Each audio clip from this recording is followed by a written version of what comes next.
Welcome, Song Lee, the bee charmer. Thank you for coming to join us here on the Castro Valley Compass podcast. Yeah, thank you for having me. I'm kind of excited, really excited. Well, it's Yes. cool. Part of what we're focused on here is personalities from Castro Valley, and Okay. especially personalities with unique hobbies or vocations. And it Hmm. sounds like you're kind of a all-in-one type of person. So I've seen some things online. I've seen some local articles about you, but I'm Hmm. excited to have you in the studio and talk to you about what it is that you do here in Castro Valley with your bee, Song Lee the bee charmer. That makes me Okay. think you're out there playing a flute, charming the bees. Is that? Who knows? I might. So Okay. tell me a little bit about what you do here in Castro Valley with bees, and then after that, I'd like to go back and sort of start from the beginning and get a sense of how it Hmm. all began. Okay. But what is it? You have a beekeeping business here in Castro Valley? No, it's not a business. I have to say the hobby gone too far. Okay. Okay. So I don't know. It's just maybe it's in the family or it's in my blood. Hmm. When I do things, I don't do mediocre. Either I go all in or I don't. Right. So things I've done over I guess, the past 40, 50 years. And when I start something and it just keep asking questions, keep pushing it more and more. I want more, I want to know more. So that's how the beat started it. So we moved Castro Valley about 1980, 90. No, I'm sorry, 1990, not Okay. 1990. And then my kids were little. And then uh, my boys went from the Three Cross, there's a preschool, Hmm. kindergarten, and then from Jensen Ranch to Canyon Middle School and Castro Valley High, and they all grew up. And so after the kids were gone to college, so we moved to Dublin. And at the time, I had a passion for growing orchids. Hmm. Again, when I do something that I don't do mediocre, so I've been collecting orchids that it grew and then have a greenhouse for it. But then in overall, it wasn't that I really enjoyed in living in Dublin. The climate wasn't that really what I really liked. So 10 years later, now we got to move back to Castro Valley. So 2005, I'm sorry, 2015, we moved back to where we are now and then build the greenhouse again, and then probably expand about 2 or 3 sides. The greenhouse currently at this was about 20 by 10, so it was housed about at least about 300 to 400 orchids that are collections that I had. And then my wife was building, we just a hole doing the backyard and uh, raised beds, and she liked to grow stuff. And every time we move, we basically put the fruit trees, just the apples, especially Fuji apple. Hmm. The funny story is that when we had a tree in Castro Valley, the Fuji apple was so great, and everybody loved it. And when we say we're gonna move, people are asking me, "Are you gonna take the apple tree with you?" I said, It might be difficult. "Yeah, if I could, I would, but it was tree was too big."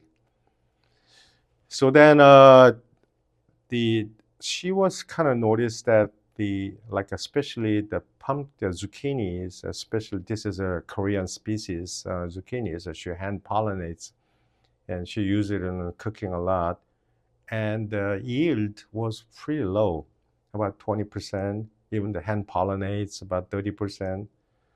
So then maybe it's time to get some bees as a pollinator. And then also at the time, Costco was selling this bee kit, Hmm. hive box, especially the smokers, right? Right. And hive tool, the veil, the whole 9 yard. And then we got some bees, and then the guy would told me that yeah, inspect bees once a week. So I don't know what I was looking at, but we opened it up and checked things out, and then the the pollination, the yield went up to almost like 100%. Oh wow, for the squash. Yeah, Hmm. just about anything and everything in the yard Oh is wow. great. But 6 months later, bees were gone. So that was interesting. And then I bought a book called Dummies, Beekeeping for Dummies. You know those Oh yellow yeah, books? Yes. I've got a few myself. Yeah. And I started reading through, but even though I read it through, I didn't understand a lot of vocabularies because size, as an example, size of the box is called a deep. Okay. What does that mean? Deep. Okay, that's what it's called. And then smaller size is the medium. And then anything you put it on is called a super. Okay. Okay. You know, like a Superman, Right. super. But I guess that means above. Okay. So things like that, all the different vocabulary just threw me off. But I just kept reading it through. And then I joined the Alameda County Beekeepers Association. And that's where I met a lot of beekeepers and talking to a lot of old timers, learning little tricks and trades and here and there. And then now I'm currently vice president of the the association. Oh wow. Yeah, and I managed our club's apiary in Hayward, so they had members come and have a hive dive, and newcomers come in, they can watch and learn, and so that's where we are right now. Interesting. So it really sounds like it grew organically through the process of you just being a gardener, or your wife gardening with your help in the greenhouse and all that. Is that? I mean, you didn't set out to be a beekeeper, I don't think. No, no, it was totally. It was, I don't know whether I say failure or mistake. So nowadays, what I say to the people, with the newcomers, saying that do not be afraid of lose bees. If the bees fail, you will fail. But the important thing is that instead of get discouraged and analyze or find out why, and that will be the biggest foundation of going forth, and it will help it tremendously because a lot of people do not understand why the bees failed. So it sounds like there's a season. Am I saying that correctly? There's a season for the bees, or is there a time where you expect them to ebb and flow their population? Or I'm not sure how all that works. Like Okay. when you say that you notice the bees are gone, or Mhm. they're getting smaller in number, Mhm. is that a seasonal thing, or does that fluctuate with the timing of the seasons? Okay, so that is really a vast area Okay. that I can talk about all day long. But the fortunately or unfortunately, I would say fortunately, in Bay Area, we do not have any cold climate like freezing or snow, like the East Coast and the North. And so that means bees will forage almost 12 months of the year. Hmm. So that's one.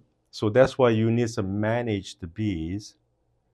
But the temperature drops and rainy season and so forth, but that's one. And the most of all, it's a parasite. Hmm. We have this parasite called the varroa mite. Varroa mite is a varroa destructor. That's the scientific name for it. Actually, these mites does not kill the bees, but they carry viruses. Just like a West Nile virus, that you get stung by a mosquito, but because of the virus, then the human, we get affected and sometimes you lose your life.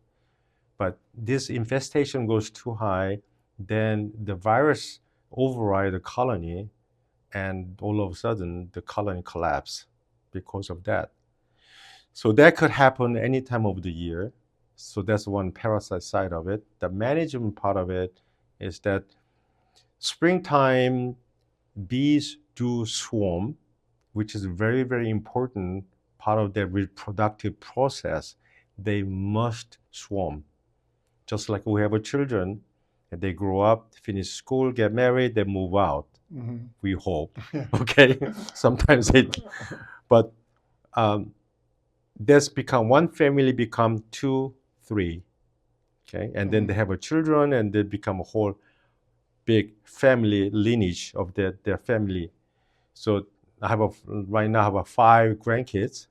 So now from me to 2 sons to 5 grandkids, and then down the line. But the bees they need to produce a similar way we call it swarm. And in springtime, people see a lot of tornado or thousands of bees flying around. And that's in a process of them moving out, become a second or third colony. And without the swarming, they cannot produce. So we need to understand why they're doing it. But when you watch the bees swarming, a lot of people get scared. And of course, it's really a scary situation. And having the honeybees, they do sting, and some people get allergic to it, and it could be deadly.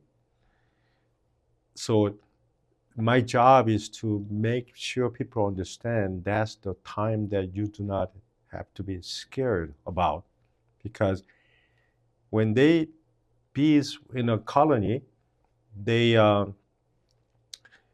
protect their home, but when they're moving out, first of all, before they swarm, all the bees gorge honey in their honey gland, so they need to survive next to 2 to 3 days, and hopefully shorter. And then wherever last destination they arrive, they regurgitate the honey. With the honey, they make wax, and they start building their comb. Faster they build, faster queens start laying. That means the faster they establish. So for that reason, if they sting, they die, it beats the purpose. Okay. So they need to stay alive, and they need to survive. So to make a point of it, many times without any bee suit, I stand right in the middle of all these bees swarming and hardly ever get any stung at all. I mean, because of heavy traffic, I get bumped into it. Excuse me, sorry, okay.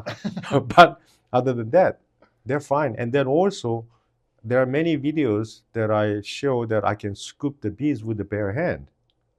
Okay. Again, they don't want to sting you because they want to stay alive. And they know instinctively that they'll die if they sting you? Yes, most worker bees and honeybees, when they sting, the barb is connected to the intestine, and they pulls out, and it gets to the bees will die. And then one of the point is, as soon as you get a sting on your skin, make sure you remove right away. If you look at it, at the end of the sting, there's a little pump. It continue to pump the venom into your skin. So it's better to scrape it off as soon as possible. If you can reach it, just suck it off, the venom as much as you can. It will reduce the venom effect as much as can. So have you been stung a whole bunch of times? Average, I get about 20, 30 times a week. 3 times a week? Yeah. So apparently you're not allergic to it. Yeah, no, I mean, in the beginning, like when you had the first bees, and these bees were very aggressive, that it was stinging through my leather glove, stinging through my jean. And so I thought it is what it is. So what am I going to do? But from point that on, I always thought that I thought it was just all the bees were like that. Turned out to be, it is not. So I am producing, the rearing, okay? I'm rearing the queens that are docile and gentle. Do you have control over that? Yes. Really? Okay. So when the bees are aggressive, is due to the queen's pheromone.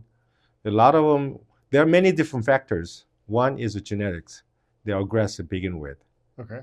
And maybe you can compare it to like Africanized bees. That's another species that are affected by it. They are aggressive.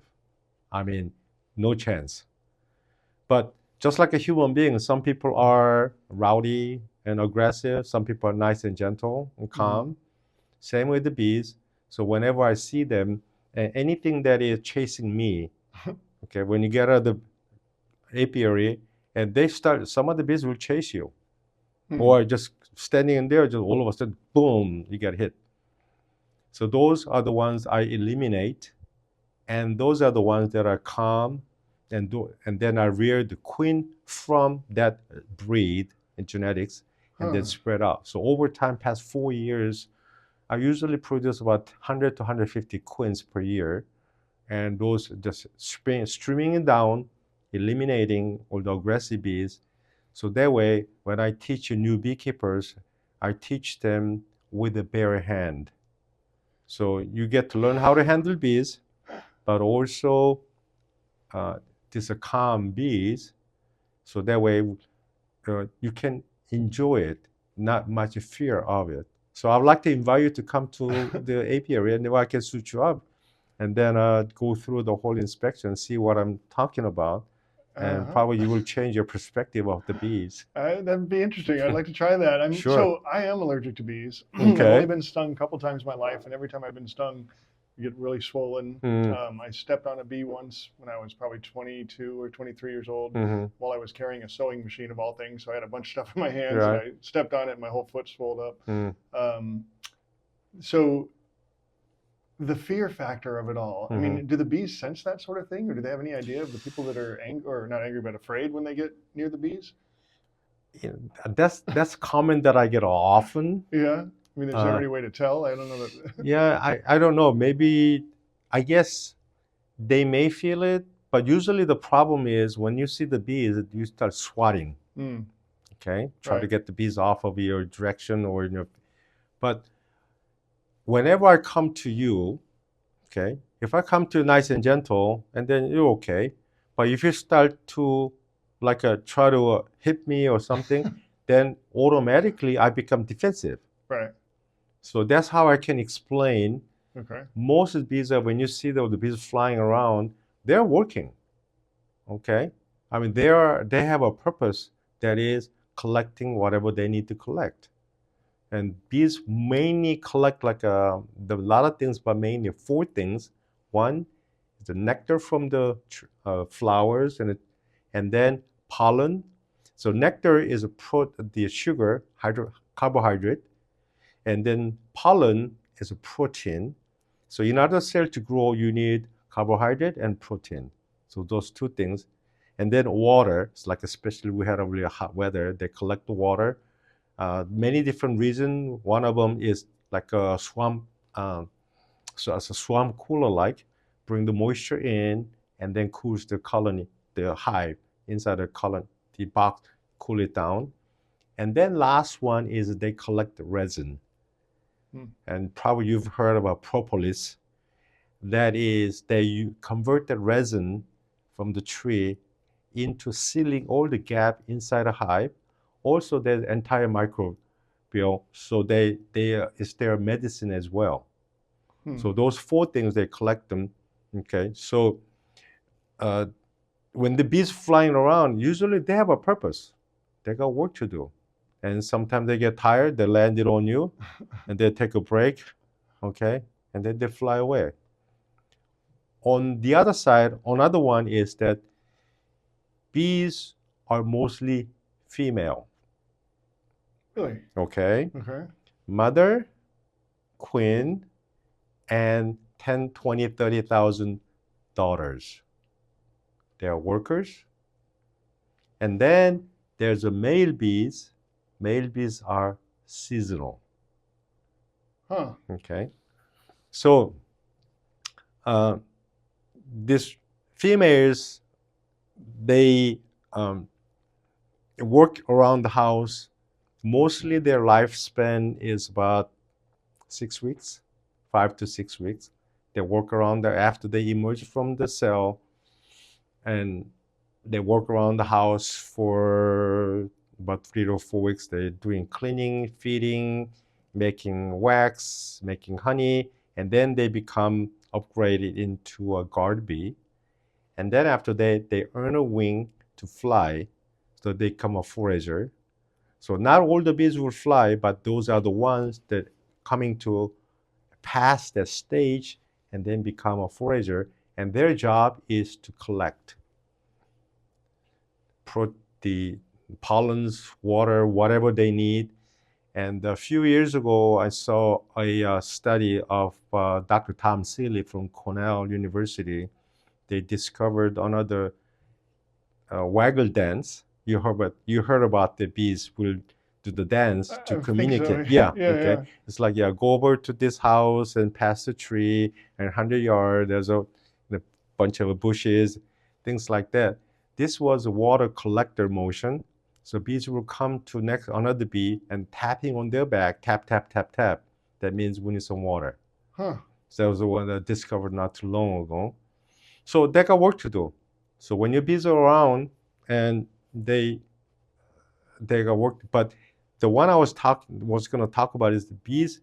So female, go back to the female, mother and daughters. I don't know, I don't want it to be racist, but you know how the females are, okay? They have particulars and they like to keep the house clean. And when they die, they do not die in the house. They fly out and die. Okay. Knowing that they're about to die? Yep. Interesting. So sometimes you see the bees like on the ground, like struggling. Either they're tired or they are at the end of a lifespan. So then I know a lot of people are saying they give them the honey and water and they fly back out. Yeah, sure. But mostly they fly out and die. So when the bee is like back to the like a varroa parasite, when they're gonna die, it looks like abscond. All the bees are gone. They left the honey there, brood there, they're gone because their infestation of the virus is too high. They're gonna die, and then everybody just fly out, die, and then only a few bees have left inside the colony. That's whenever I talk to people, and that's kind of question that I ask. Have you done this? What did you do this? What's the effect of it? How does it look? And so forth. So it's very important to analyze what happened. So again, back to the swarming, it is very important for them to do the reproductive process, let them do what they need to do. But inconvenience for us, not knowing what they're doing, and it's become very, very scary. And some people get really freak out. Yes.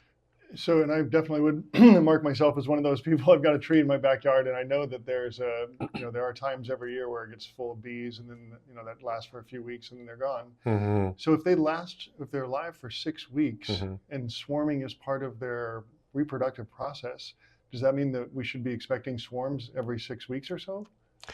Or is that only in the springtime?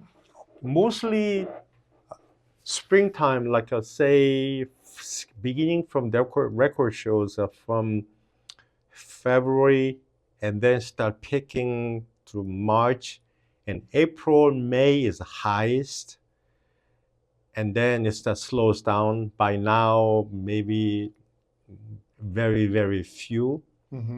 Then why is that? Because as you know, in the springtime, there are plenty of food out there. Right. So they're foraging food, pollen, nectar is not a problem. So then that's the time they can get out there, and then they can collect all those food, and then settling down is not an issue. So that's why they do it in those time. Okay. There's more out there for them to eat and collect. Interesting. So when you talk about the diminishing population, I'm reminded of, I think it was even maybe 10 years ago or more, there was a really big concern about bees dying off. How is the level of extinction now? Is that still a problem or still a concern? I just talked to the Dr. Nino and UC Davis, and some different report that, we recovered fully, but by talking to her, and she manages the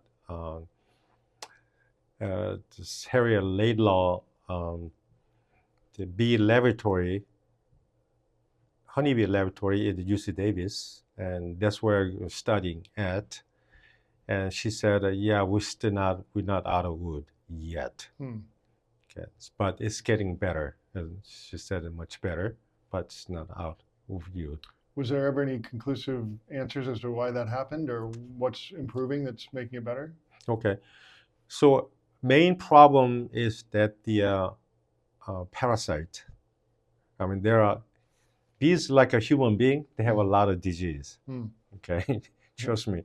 And then scientists find there are more viruses, which is very discouraging Hmm. to hear. But the parasite, the varroa mite, was the number one issue. And hopefully scientists will find out to eradicate that mite, but we have not.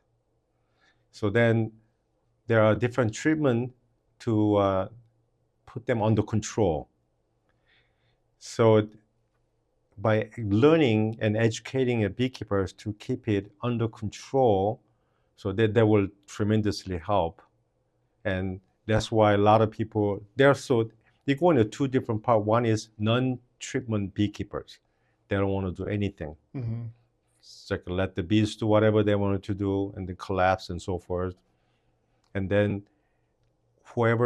whichever survive from and let them breed the better genetics. Hmm. But meantime, you're losing 30, 40, 50, 60%, sometimes 90% of the stock. Hmm. On the other side is that a treatment that is learning how to treat. And what I've learned, in the beginning, I try to had the same idea, Hmm. whichever survive, and then I breed off of the queen. But then again, idea was novel, but I didn't know how, okay, Right. because in the beginning, and I talked loud about it, but it was a total failure and lost completely everything. So then what I've learned from the school, from the Master Beekeepers program, was that the integrated pest management. So having that treatment in place, then it will reduce loss of the colony. So past 4 years, I haven't lost any single hive by this mite, and which is a very, very amazing number of bees that I handle. I'm not a commercial beekeeper, Right. but I have many bees. But I put that, since I put that in the program, and the recovery or loss is tremendously satisfactory. Wow. So it seems like that's something that could be, played out on a bigger scale, to really make a huge difference. Is that why things are coming back? Do you think is Yes. pest control for the Yes, most part? yes. Okay. So then all the colleges and universities, like Cornell, MIT, and Harvard, and UC Davis and UCSF, all those people are research, and they try to educate, especially commercial beekeepers that are put that in a better program. Whatever they find a new one, try them out, and then getting better and better at it. But still, we're not out of good. Right. Well, from the from the idea of keeping bees alive and healthy to the side of some what you might call problems, when people call you and say, "Hey, we've got a hive here, and we need to deal with this," you're not going out there to kill those bees, are you? Or do you go out there and just try to move the hive, or how do you deal with say a residential bee situation that is unwanted? It sounds like yours is a wanted situation, but if somebody calls you and says, "Hey, I got a hive in my garage," or wherever it might be, how do you approach that sort of a situation? Okay. With I'm guessing with the mindset of keeping the bees alive if you can. Sure, of course. So let me explain about the swarming situation. Okay. And then what they lead into. So when the bees swarm, they do not have any destination. First, they just take off from the hive.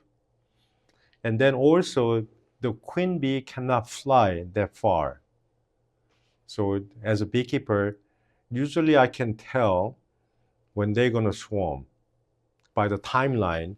A lot of people say they find out after they swarm, or in the middle of it, or within about week to 2 weeks at the most period of time, there's an indication inside a hive. But I can tell even 2 to 3 weeks prior to that, they're preparing to swarm. So then I make a action to prevent it from swarming. So what I call mostly common names called artificial swarm. I make them think like they swarmed, meaning I split them. The same formula. Back to the kids growing up, kids move out.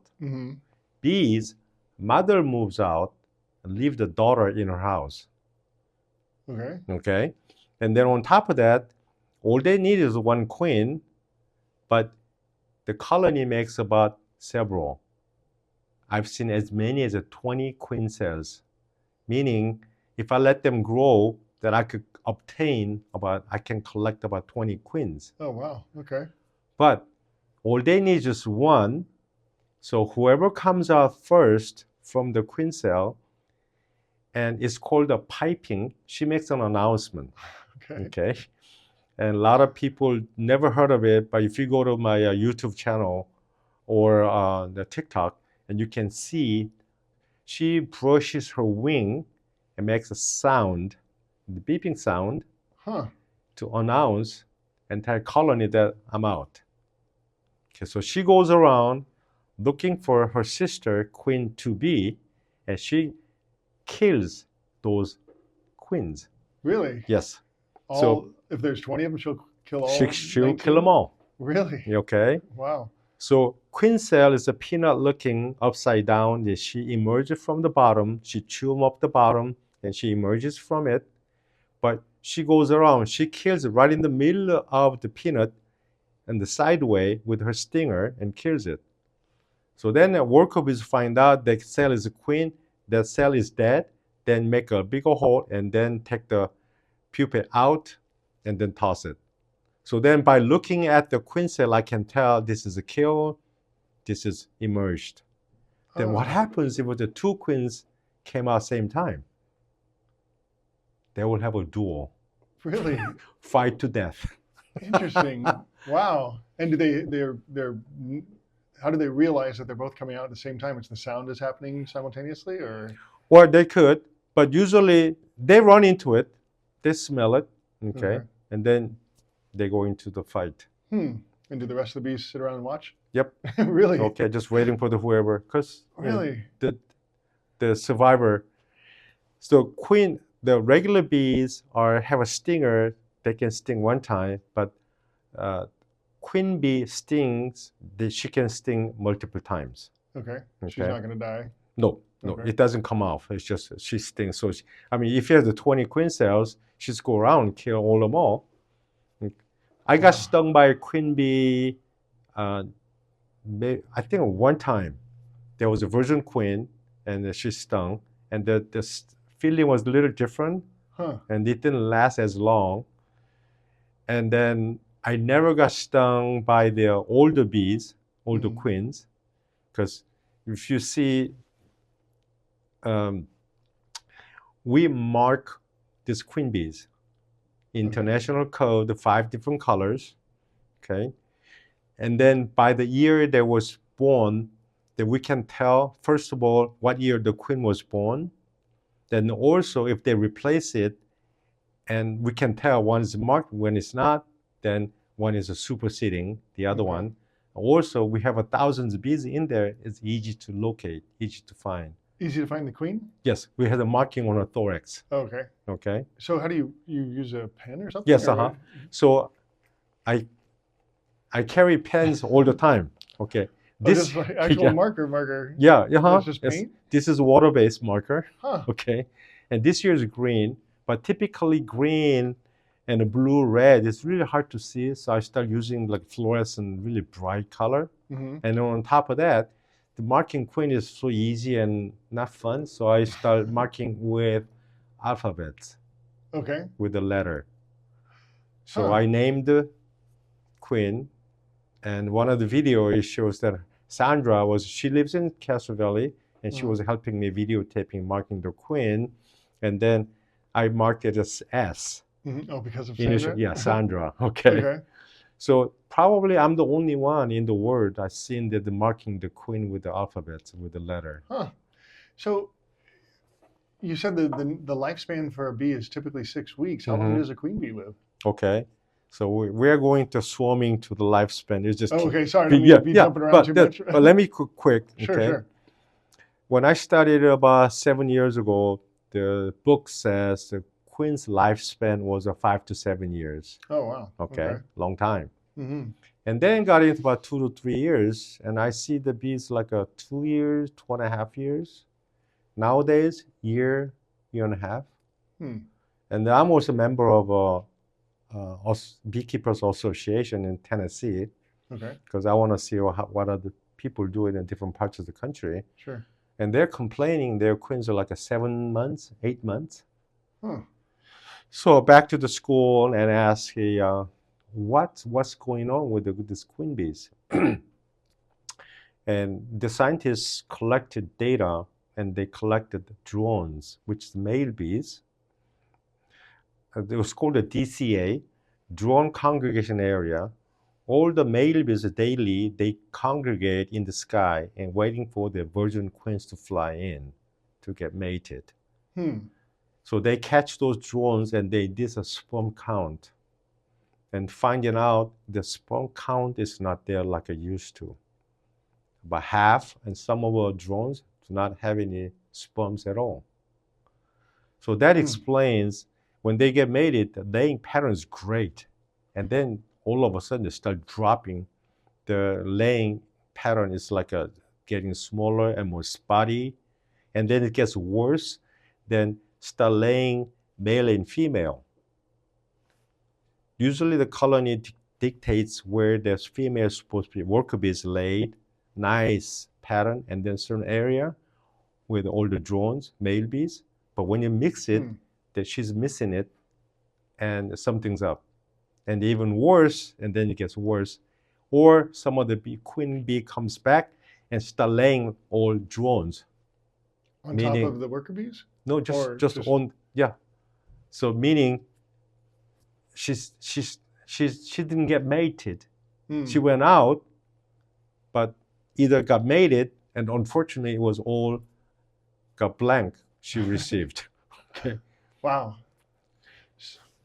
I don't want to jump around too much, but what is the purpose of the drone? If the drone's the one foraging or collecting, or? Okay, it's funny. The drones, the male bee's sole purpose of a male bee are mate with virgin queen. That's their only. That's it. Really?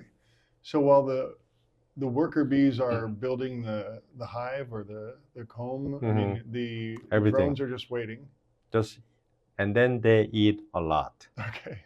So for that reason, in the beginning, I mentioned that as soon as we get November, I guess around Thanksgiving time, temperature drops, like 50s below, and during the daytime, and they start raining and so forth. And then all of a sudden, a lot of dead bees in front of the hive. And I get a call that people say, my bees are dying, they're dead. Send me a picture. Okay. I look at those are all male bees. All the drones? Yep, all the drones. They get all kicked out because they don't do anything in the house, so they don't need them. So then you can even see the actual worker bees are dragging them out. Really? Yep. Huh. They're sick of those male drones. Yes, but it is very important. They carry 100% of the genetics of the mother of that. Okay, so if there are a lot of big commercial beekeepers, they need to keep the certain genetics, then we do instrumental insemination. So then have those drones, matured drones, to this specific queen to have it the insemination and keep the line going. Wow. Yeah, it's big. So is that with a bunch of like microscopes and stuff like that? Oh, yes. In the lab? Yeah. Interesting. I've done a couple years, and it's really tedious job. Wow. So I wonder how closely that compares to human IVF. Yeah. I mean, it sounds like almost the same process. I mean, when it gets to the petri dish stage, I'm sure there's a couple differences before that. Well, there's also collecting sperm from the drone is kind of interesting. So make sure the drones are mature. So usually we collect in entrance. The drones are a little bigger than worker bees. Okay. So they have a little gate, the netting, so bees can come in and out, but the drones get caught. So as they return, we collect those drones. Okay. So we know they are mature. let's back up a little bit. Okay. The drone's cycle is about 24 days from the egg to emergence, and then it takes about 1 to 2 weeks to be sexually mature. Okay. I mean, I can collect the drones from the hive, but I do not know whether they're mature or not Okay. until I pop their sperm packet. Then by looking at the color of the sperm, then I can tell there's a mature, immature. The mature ones are a little darker, a little beigeier. The immature ones are a little clear. So it's better to, for sure, these guys are matured. They will collect from the entrance and then pop them. And then with a little tiny syringe, collect those sperms, maybe 1 to 2 milligrams of it, and then having it quince and then put it and then knock her off of the CO2 and then open it up and then insert the sperms. So you knock the queen bee out. With the CO2. And how long are they out? Well, not too long. Probably it's not going to take that long. Like just a couple of seconds? No, it's probably, I would say, if they're prepared, if the well, I mean, I've done it at the classroom. Okay, probably the practical point of people get it done like really quick and fast. Yeah. So does it kill the drones when you pop their sac? Yes. So to speak? That's another thing. That is, the drone's lifespan is there about 3 months or so, but once they mate on the fly, insert his sperm packet in her body, abdomen, and then clips, and then he dies. So that's his sole purpose. Yep. And he has fulfilled his purpose and he's ready to go. Yep. That's it. Wow. What So an interesting process. I make a joke of it and look and grab this falling drone and look at his face. And he had a big smile on his face. he did what he was supposed to do. Right. Yeah. Well, so they die immediately. I mean, as it, just like the regular worker bees, when they sting, they don't die immediately, but eventually die. So same thing, it just clips and then it just pulls out the whole thing, and then as it falling, it will die. Yeah. And you'd mentioned that I think you said the worker bee knows when it's about to die and it flies away. Right. Is the same with the drone? Do they have any sense of flying away, or they're No. out about anyway? Yeah, probably they die, and then if their lifespan's ended, and then they die, and the worker bees drag them out and toss it. Okay, just. Wow. Yeah. What? So back to the swarm. Yeah. Okay, so the queen bee, as she comes back from the mating, and then her ovaries start to develop, and then her abdomen start getting bigger. So by looking at the bee's behavior and the body size, I can tell whether it's still virgin, or got mated, or fully developed. So there's a significant distinction by the size. But as she's laying, average about 500, as low as 500 to 2,000 a day. A day? A day. And is that from one worker or one drone? Okay, so that's another thing is that bees, why do bees congregate, all the male bees congregate from the surrounding area in one area? Because bees know they like the diversity of their genetics. So queen bee mates with about 15, 20 drones, the more the merrier. Okay. So then all different diversity. So when you look at the bees, probably when we see it, when we do the inspection on the hive, when you look at about panel on the bees, if from one mother, if it's one father, then would have been look just about the same, the color of the strip or the abdomen. But if you look at it, some of dark, some of light, and you can see all different variety of the color because it's different drones. So she's impregnated by multiple different drones all at the same time? Yes. So she'll have 500 babies a day. And does she need to be impregnated multiple days in a row, or is she just, once she's impregnated, she just spits out 500 a day, or roughly 500 a day for how long? Well, that's the thing. If back in the days when the queen bee mates with their drone, they carry about 7 to 12 million sperms. Okay, nowadays about 1 to 2 million. Oh, wow. Okay. So that's Okay. what you were talking about. Right. So she mates with just one time. That after she emerged, the queen's emergence cycle is 16 days, very quick. And she eats nothing but royal jelly, that special food that the worker bees make. And she gets fed from the day one, from the egg on until she dies. Okay, it develops, her development is totally different. So you are what you eat. Hmm. Okay. So to 7 to 12 million down to about 1 to 2 million. And then when they go to mating flight, only after, okay, let's go back 16 days, and it takes a few days for her to prepare for the mating flight. And then after that, she comes back 16 days, about a week, 5 to 7 days of preparation to mating flight. And after that, she go out. One mating flight will be good, and sometimes they make two. Probably 80-90% of the time, one time will be enough. Mm. Okay, if she feels that it's not enough, then she make a second flight. I've never seen a third flight, mating flight. And then she comes back, and then she start laying. Mm. And then her ovary developed, fully developed, she cannot fly. Okay. Okay, so in order for them to swarm, now we're going back to swarming cycle. In order for her to swarm, her body needs to be shrunk.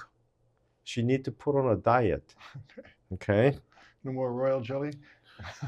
Less. Less. Okay. So if you calculate, let's say she lays about 1,000 eggs per day. 1,000 eggs. And if you calculate that by 24 hours and 60 minutes and so forth, she lays egg almost every minute, every other minute. That means she gets fed constant. So then colony knows preparing to flight, Your Highness, we're gonna put you on a diet, we're not gonna feed you anymore. But how are you gonna do that? If there's no room for her to lay eggs, and she's not gonna lay eggs, she's gonna hold back, that means she gets fed less.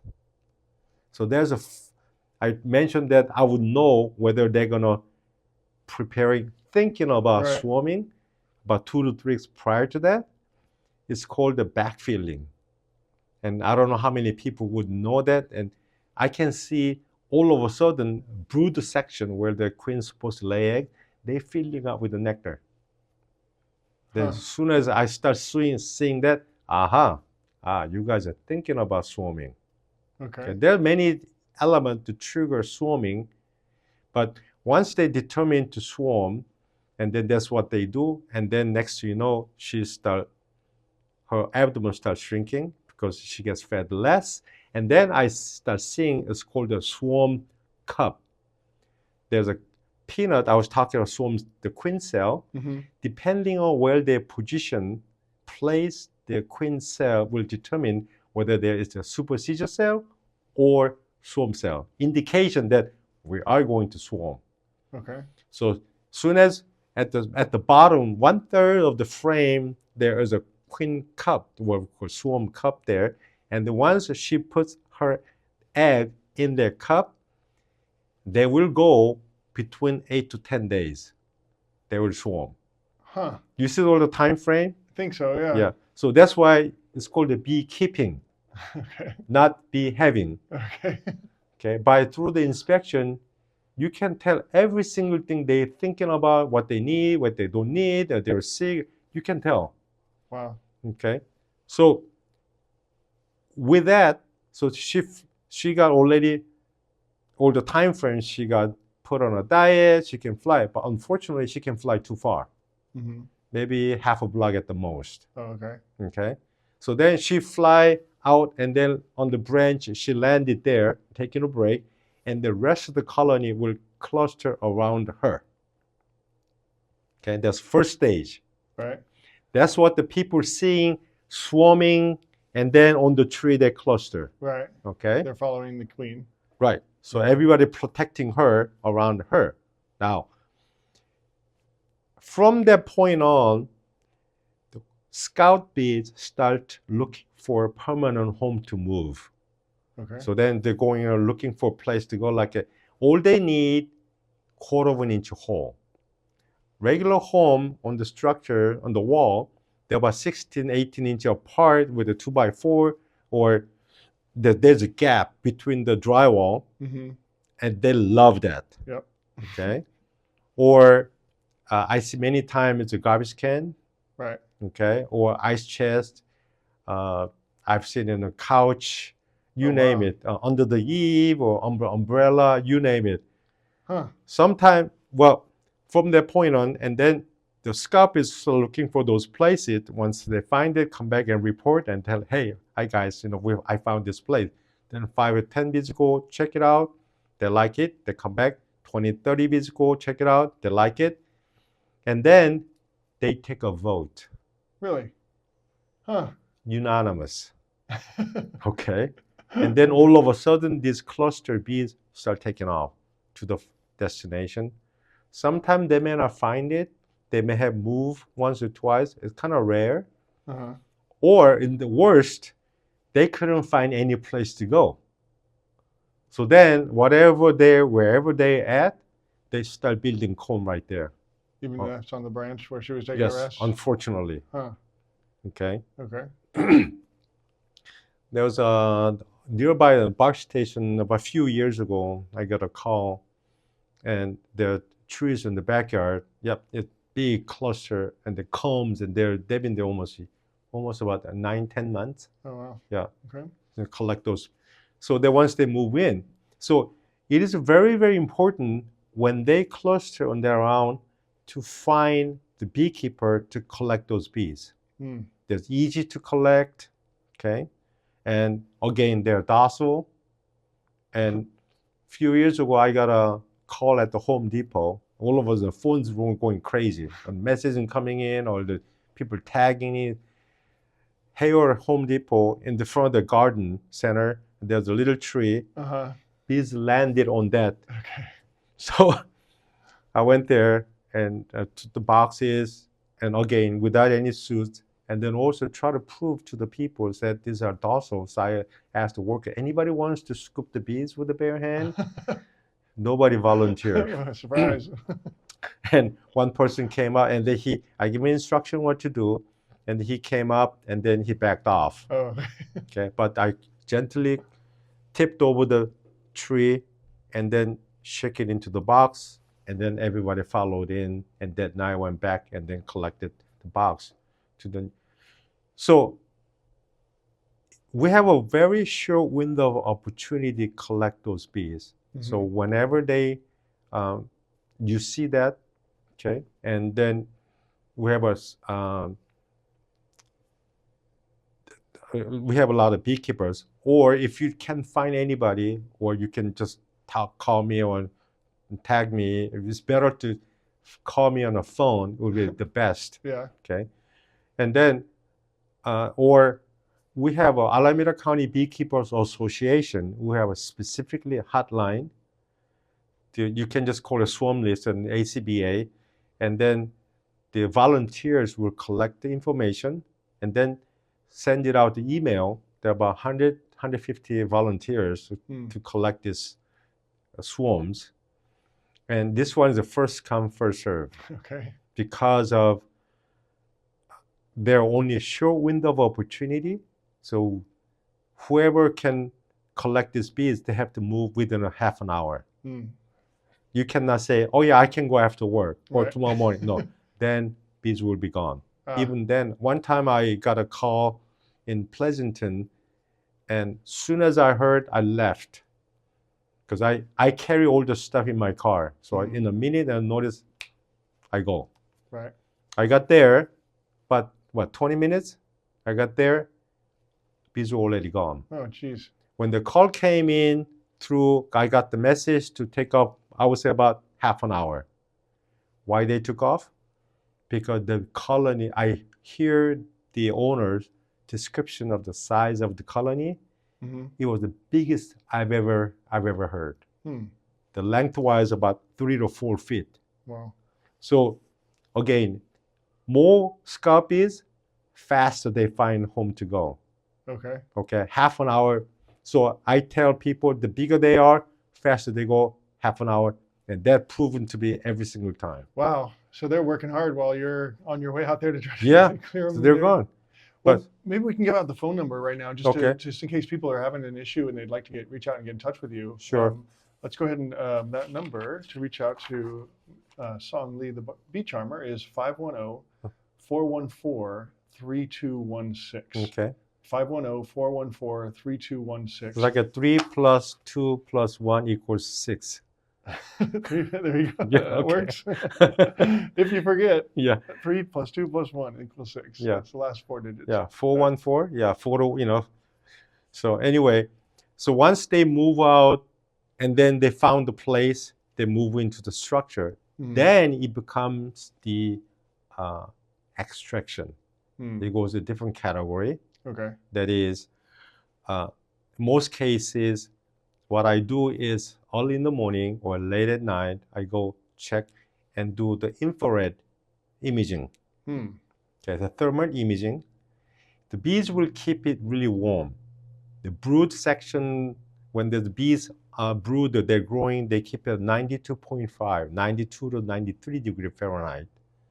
And then when they cluster together, they keep it about 80s.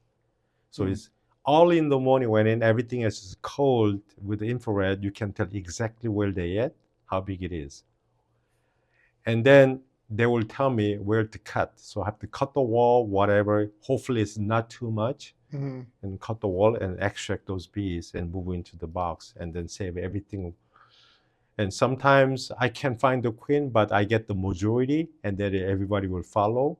And I have a special tool. It's called the vacuum, bee-vac. I think I've seen those, yeah. Yeah, the bee-vac, that is, it sucks all the bees in, but it doesn't kill the bees. It's got a cushion and then pressure just enough to move the bees into the box and everything collected.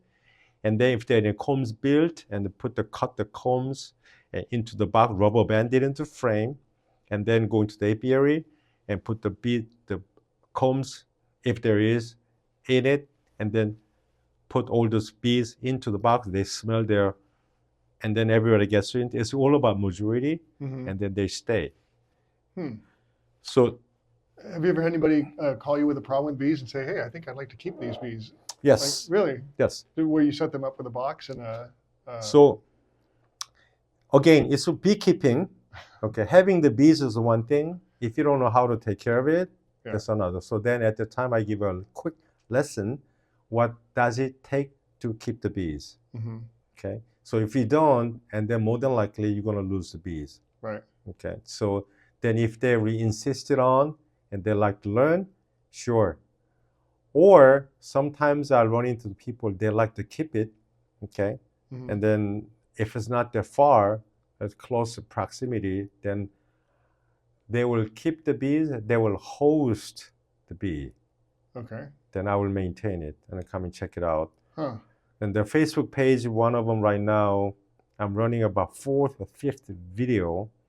There was a swarm landed over almost about 3 months ago, and they continued struggle to settle. And I found the queen, and then 2 to 3 weeks later, they superseded to new queen. And then she went out mating, and then she didn't come back. Okay. Okay. So usually at the time I finish, I'll take the box and I go home. But because of the series video that I'm making to make it interesting, so I merged another colony to it. But unfortunately, they were making a new queen as well at the same time. So make things more interesting. Okay.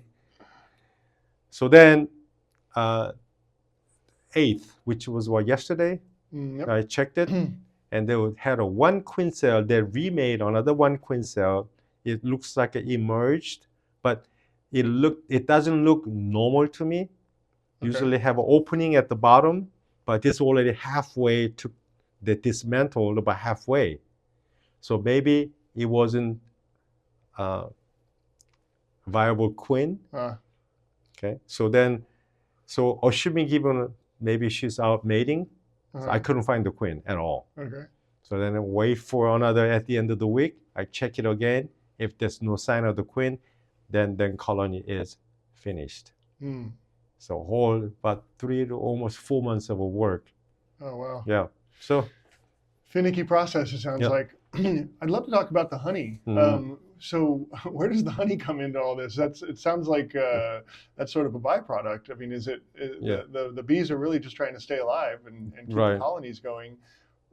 Where's the honey come into the mix? Okay. I mean, say how they make the honey. They collect the nectar from all the different flowers and so forth. Mm-hmm. And then the foragers, as you know, they go out, collect all this. Let's say they collect the nectar, and then they transfer to worker bees. Okay. Okay. Then worker bee go mix their saliva and then dry down to 16 to 18% of the moisture, and they start packing into the comb. Okay. When there's full, and then they make a special capping wax from the abdomen that they seal it. Okay. Once the honey is sealed, it's good for hundreds of years. Probably you've seen that in Egypt, they found a honeycomb, Yeah. and it's still good. Wow. So this honey does not have a expiration date on it. Okay. Okay. And then on top of that, the scientists who at Harvard, we had a professor came in and gave us a talk.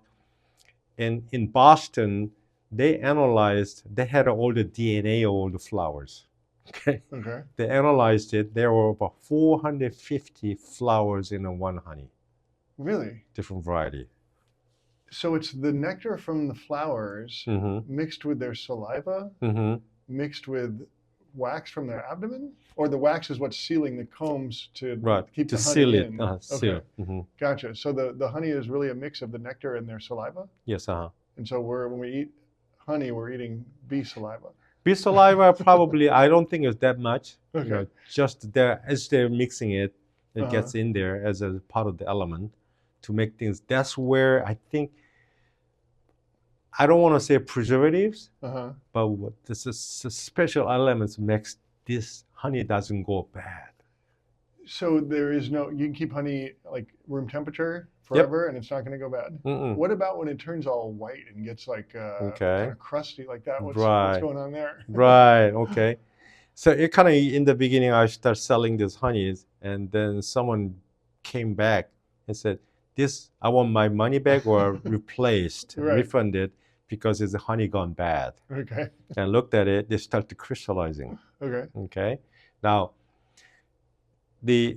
depending on the honey sweetness is a glucose and a fructose. Higher the glucose, faster it crystallizes, or granulated, or we use the word crystallized. Okay. So depending on when and where, what they collect it from, it will determine how fast it will crystallizes. Meaning which flowers were used? Which flower? Or what climate the honeycomb is in, or the type of flower they collect the nectar from. Gotcha. Okay. Number one, ivy. Ivy is the one that crystallizes? Yep. Okay. The fastest. It's so fast. Even I collect the honey from the comb on frame, already on the frame, in the hive, already crystallized. Really? Yep. So is there a way for you to figure that out before you make your honey, or is it? I cannot. No, I cannot collect. Oh, you just don't collect anything that's. I can't. It won't come off. So are other flowers or other nectar, I should say, is it obvious when it's not crystallizing, or is that the only time you can tell, like, where the nectar is coming from? Other flowers that are not crystallizing, you can't really tell. It just looks good and it's fine. Well, by looking at it on the frame, and we're gonna look at that when we go through it. That when the honey was capped, you can tell it's already the part that are already crystallized is only inside looking kind of white, solid looking. Okay. So then it's already crystallized. Huh. So ivy is number one. Underneath is a blackberry. Oh, there's tons of blackberry around here. Yep. So all those two combination of it, just one time, 3 years ago, I was kind of late for collecting those honey frame, and by the time I got around to it, it's already crystallized. About 150 frames of crystallized honey. Oops. and I couldn't do anything. I tried to make some tub that it will raise the temperature, liquefy it. I could do that, but the problem is that as reaching the temperature about 100 to 110, and then the wax start to softens and start to collapse. So later I just in the springtime that I just scrape off the capping wax and give it back to the colony where it needs some food, which is like when I collect the swarms, they need some food to build up. I just give one frame, and that's how I use it. But it's notorious. Fascinating process. It's so funny because I had all these questions that I thought this would be fun to talk about. And before we get to these questions, I'd just like to get an idea of what this is all about. And I mean, we haven't even touched any of these questions. It's so interesting. We can do part 2. Yeah, we might need to. I would love to come and check out your hives and your. Sure. What do you call your? You keep referring to when I come and check out the. What is the term you use? Apiary. Apiary? Yes. And is that's a term for? Yeah, so where the bees you keep the bees. Interesting. Yeah. Wow, so fascinating. Yeah. I'm really looking forward to coming out and checking it out, and maybe we can even come back and sit down again and sure. have more of a conversation after I learn a little bit. So one more input, the plug on the honey that when it's crystallized, okay, all you need just put in warm water, just float it into the warm water, and it will liquefy it back. Okay. Or many times I put it sitting by the windowsill. Okay, let the sun melt it. Interesting. Okay. So don't throw it out if it gets crystallized. You're still on top of that, on top of that, I love crystallized honey. Yeah. Than just regular honey. It has a different taste? Yes. Really? It's much it's better when it crystallizes, it preserves the flavor. Okay, and then I can tell content, which is I want use sweetness. Fructose give like a sugar like a sweetness, but sweetness from the glucose is much better. So then whenever I put it out on the shelf, I have a machine to liquefy it. It takes sometimes it takes 20 to 48 hours. It back to liquefy it. And then people can drain it and pour out a lot easier. The convenience part of it, but most of my honeys are like honey that I collected from or spin it out, that extract, and then bottle it. Within 2 weeks, they're all crystallized. Really? Spring honey, on the other side of it, is that a lot lighter and more liquidy. Okay. And then what's the difference? Because the spring honey is the one you like to consume if you have some allergic to like a pollens and so forth. So there's all different benefits of it. People keep asking, which one is the best? To me, those are all best. Right. Huh. Wow. So fascinating. Well, I have a feeling that there's a lot more to learn, and there's a lot more to talk about, but I'm looking forward to coming and checking it out in person. Sure. And so just as a last final plug, I just want to make sure that everybody knows where to go to see you on YouTube, Instagram, Facebook. It's Song Lee, the Bee Charmer. Yes. Is that? Everything is under the same name, Song Lee, the Bee Charmer, on Facebook and Instagram. And then TikTok, I've had it about, the most that I've got is like 15 million views, 30 million views, and one of them is 157 million views. Wow. So it raised it up to about 400 followers, but I'm kind of slowing down on that. And then I want to spend more time on the YouTube channel, under the same, Song Lee the Bee Charmer. And then I have a shorts. One of the short went up to about 1.2 million views. And then last one I put it up, the two one before was at about 10,000 views. Okay. And then mostly I want to put up the instructional videos and so forth, but it's just I need more time. Yeah, so I totally get it. Well, we'll do what we can here to help you. Sure. And let's show people the honey. Okay, so honey is you can buy this two places. One is Ars Market. Ars Market is on Somerset, and the other one's at my. By the way, I'm a dry cleaner. All my life I've been in the dry cleaning business, and 42 years, and that's where we get the honey from. Anytime you just walk in. Where's your dry cleaning? It's in San Lorenzo. San Lorenzo. By the Black Angus. By Lucky and Black Angus. What street is it on? It's on Hesperian Oh, Boulevard. Hesperian. Yeah. Okay. Yeah. Great. Well, Al's Market or the dry cleaners. What's the name of your dry cleaners? Hesperian Cleaners. Hesperian Cleaners. Yes. Excellent. Well, Song, it's so great to meet you and have you in the studio. Yeah. Thanks for having me. Yeah. It's been fun. Yeah. Well, I look forward to coming and seeing you in action and putting on that bee suit and being scared and learning to get over that. So great. Well, we'll definitely be visiting again and having some more fun and learning more about you and your hobby. Sure. All right. All right. Great. Thank so you for much. having me. Thank All you. right. All right. Hey, Shane here from Castro Valley Compass, and I am standing in front of Mr. Sung Lee's beehive house. I'm not sure what it's called, but anyway, there's a bunch of bees in the backyard here, and truth be told, I'm a little afraid of bees, you could say, and a little anxious about what's going to happen here. Anyhow, let's go in and meet Mr. Lee and meet the bees. Yeesh. All right.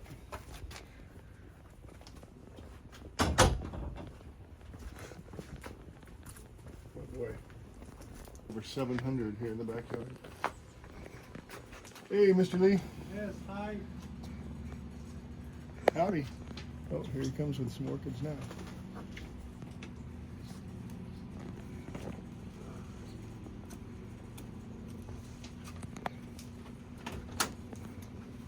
I was just Hello. watering the orchids. Uh-huh.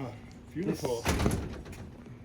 This is called the Oncidium Cherry Baby. You Okay. can smell it. It smells like either vanilla or chocolate like. Ooh. Yeah. Wow. This was kind of popular about 20 years ago, so everybody should have one of these. That's This is cool. what with the chocolate orchid. Yeah. Okay, so should we go in? Yeah, let's check it Alright. out. I'm gonna suit you up. Okay. Suit. Oh boy. Okay, good. We're good to go. Okay. Should this be tighter maybe? Or? No, that's fine. If you want it, I can get you a glove. You can put the gloves on. But I think they should be okay. Okay. They're not going to do anything to my hands? They're not going to sting me? Well, if they do, then you'll be the first. Oh, really? Okay, it will be on the breaking news at 5 o'clock. Okay. Okay. Yikes. Hold on a second. Oh my god. And then- Here comes fencing. No, probably doesn't look like that. Wow. Okay, I see myself in there. That definitely does not look like fencing. Yikes.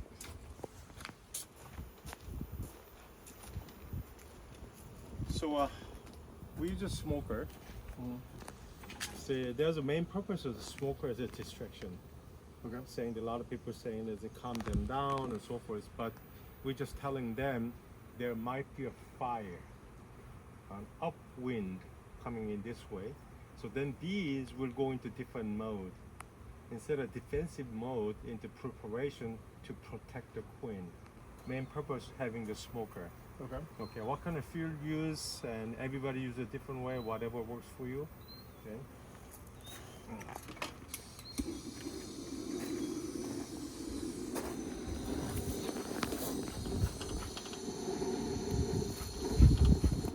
So you actually burning, what's that, part of the tree? I use a eucalyptus bark, especially for you guys. I picked up some lavender. Oh, nice. Okay, to make it smells good. Okay, because every time I go back to work and everywhere smell is smoke. Right. So they know and what I have, where I've been. Right. Okay.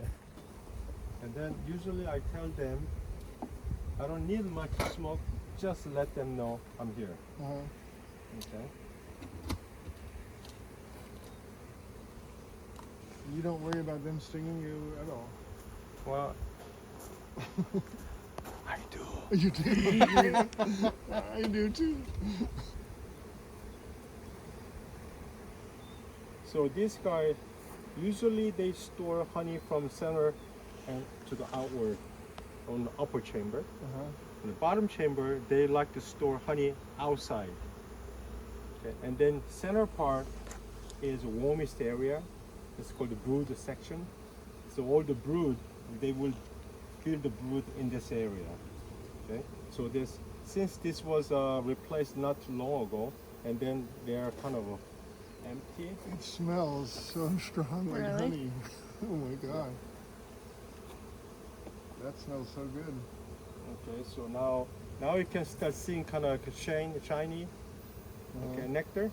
Okay, if it has a fresh nectar, if I shake it, you can see the drip. but it's already getting into process of being a honey, then I will not see any drip. So does it have to sit in the comb for a while before it becomes honey? No.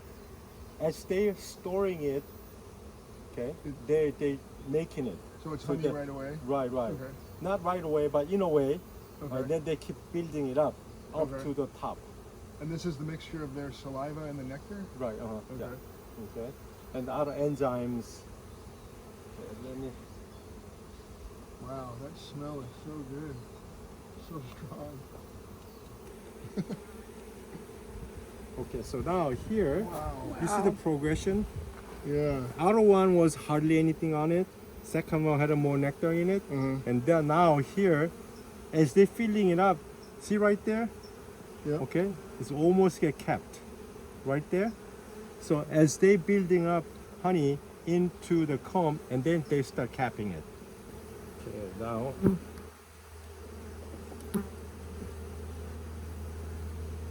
Now this one is a lot more capped, okay? But also, they have been consuming as well.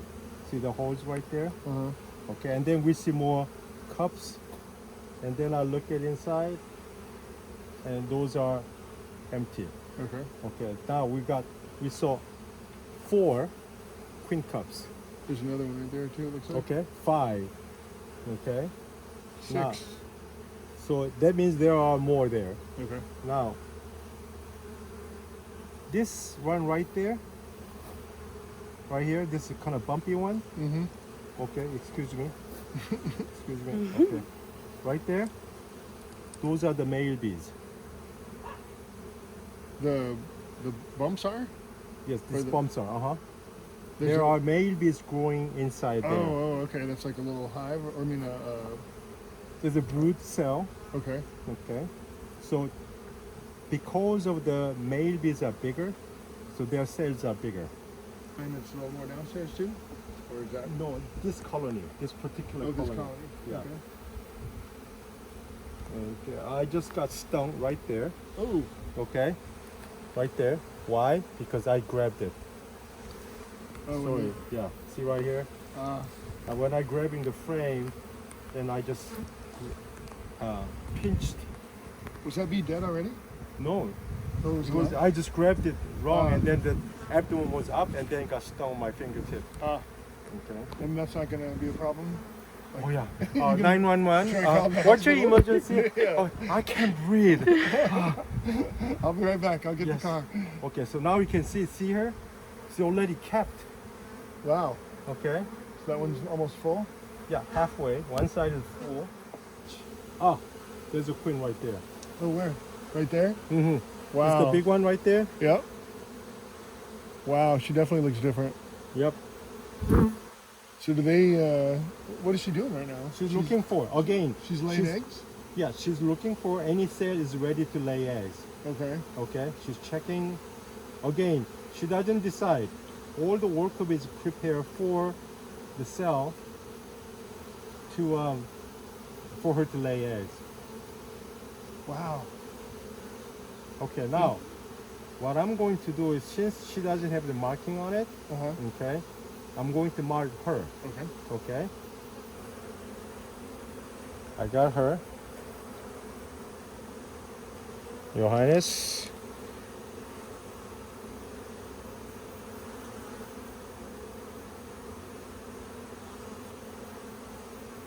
How's that? You got it? Okay, I'm gonna release it back. Okay. And she is. Yep. That's pollen? That looks like a Yep. big old chunk of pollen. Yep. So where, somebody's going to eat that, or what's going to happen with that? Okay. So they store onto the comb. Okay. What? He was just on me. Huh? What? A bee was on He him. was on me. He Oh. was crying. No big deal. I heard whining. I was like, oh. I'm sorry, you were saying about the pollen. Something's going to So happen. with anyway. that. Wow, you can see the big old chunk of the orange. Okay. Whoa. And then also constantly clean up.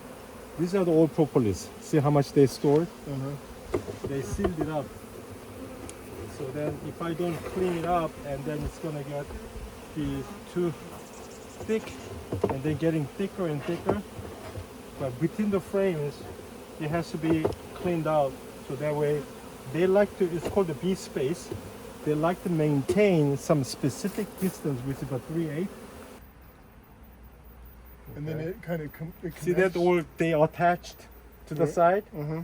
Okay, that was the size of the comb.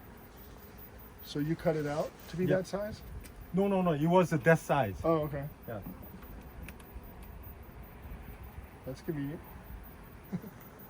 Wow. Now That is here's a cool. sign of in trouble. Uh-oh.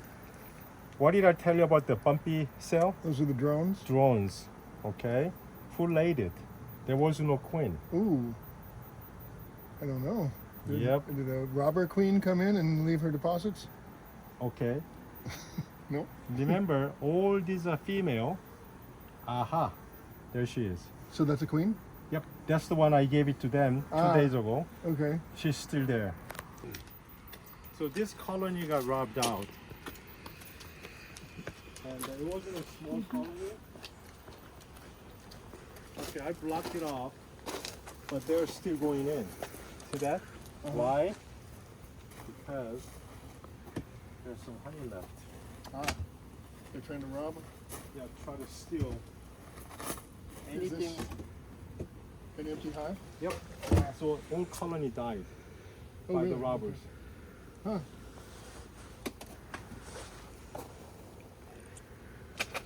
These are all robbers, you say? Yep. See that? Get out of here. Yep. See that? Resident, when I do that, they wouldn't leave. They Oh, stick okay. around. But just like when you see like a store get robbed and the police shows up, Right. and the looting happening, and the Right. police shows up, they're taking off, right? That's Right. exactly. See that? Uh-huh. These are all robbers. See, all to be emerged. Some of them try to get out. You see the lobby is still there, but it's dead. Huh. Look, inside they're dead. Oh, yep. That's one. How do you harvest the honey? Okay, we go to that. Okay, so robbing is a really big issue in October. So whenever I talk, I said try to plant something in bloom in October. Uh-huh. So that So way, they go to that instead of the hive? correct. But in November come around, some of the eucalyptus start blooming. So then,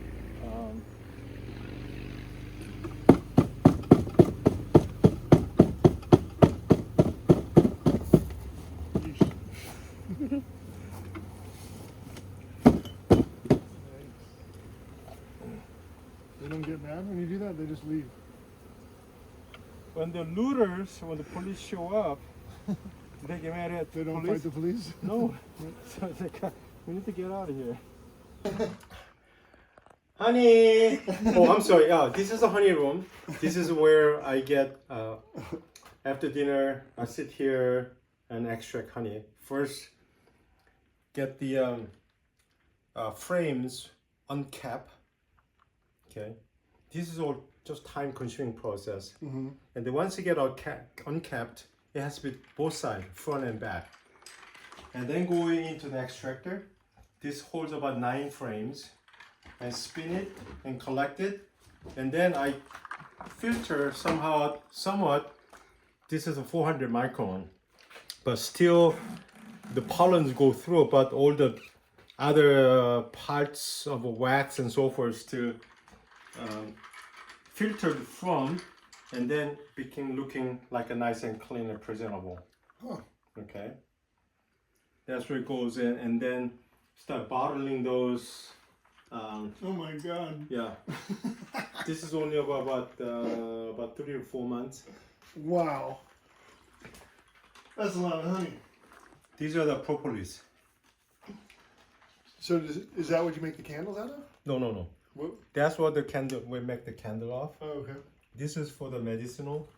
Hmm. These are antibacterial. Really? Sometimes I mix with alcohol and coat the box for the bees. Okay. And sometimes people looking for this kind of propolis. So Okay. I give it to them, Hmm. and there's many different use for it. This is all fully capped. Oh wow! So that's pre. No, not yet. You haven't done Not yet. anything to it yet. Should I do it one? Yeah, let's see what it looks Okay. like.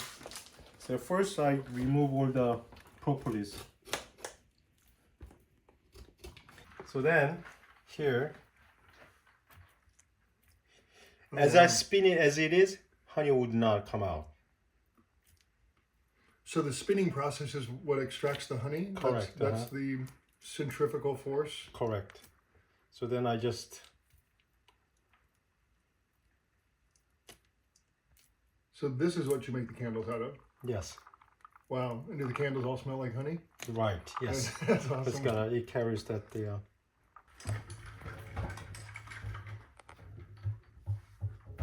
and then it just spins. It needs to be balanced, but and all of this is on the TikTok. Yeah. Okay. Okay. Thank you so much for Yeah. the honey beverage and Yeah. all the interesting information. That was quite an experience. And right there with a view of the lake, no less. Yeah. That's pretty amazing.